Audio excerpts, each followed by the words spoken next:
Lõpetasin Tallinna Pelgulinna gümnaasiumi kunstiklassi ja minu kindel soov oli juba lasteaias, et minust peaks saama kunstnik. See soov kasvas kogu aeg koos minuga ja lõpuks ta kasvas natukene nagu suuremaks kui mina ise. Nii et kui ma olin gümnaasiumi lõpetanud tol ajal, siis oli ta vist rohkem ikkagi nagu veel keskkooli nime all, jah. Siis mul oli väga suur aukartus Eesti Kunstiakadeemia ees ja ma ei suutnud otsustada päris täpselt, missugust eriala ma seal tahaksin valida. Ja ma olin piisavalt ebakindel, et ma ei teadnud ka, et kas ma sinna minnes selle mitte teadmisega, et ma just seda eriala tahan minna. Julgen ka saada eitava vastuse, et sa veel ei sobi ka sinna, kuhu sa täpselt ei taha minna. Et minusuguse jaoks kindlasti on see tänapäevane süsteem, et sa kohe nii täpselt seda eriala välja ei vali, oleks olnud nagu õigem lahendus.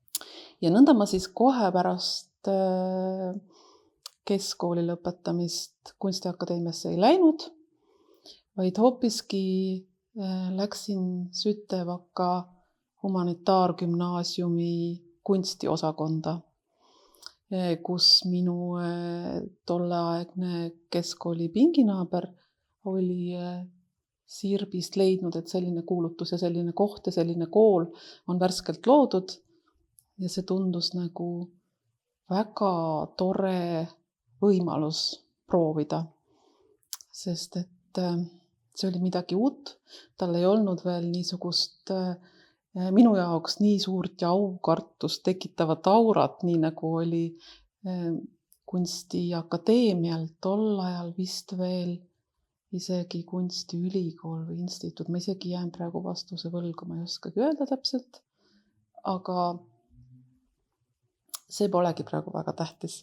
Oluline oli see, et jõudsime, see oli just augustikuu, Pärnusse ja leidsime üles sellise toreda vana ajaloolise hoone, kus oli Pärnu Sütevaka humanitaargümnaasium ja kus siis oli see loodav kunstiosakond, kuhu oli võimalik proovida. Siin oli kogunenud päris põnev seltskond noori inimesi ja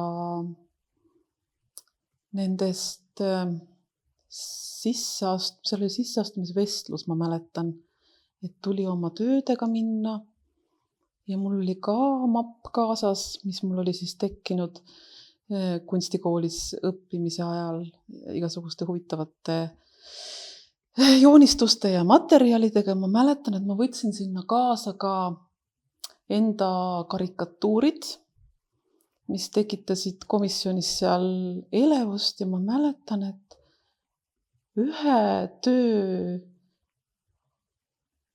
üks töö osteti mul ära selle sisseastumiseksamite ajal. Ma täpselt praegu ei mäleta selle pildi lugu, mis seal oli, sest mul oli neid niimoodi mõned kaasa võetud.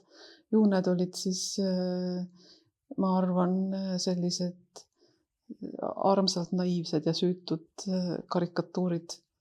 Tõesti ei mäleta täpselt seda nalja seal, mis ma üritasin siis edastada seal pildi näol, aga selline seik seal oli. Ja suur rõõm oli avastada siis ennast ka hiljem sisse saanute nimekirjas. See oli nii tore, et oli üks koht, kuhu võis peale keskkooli jälle nagu kuuluda.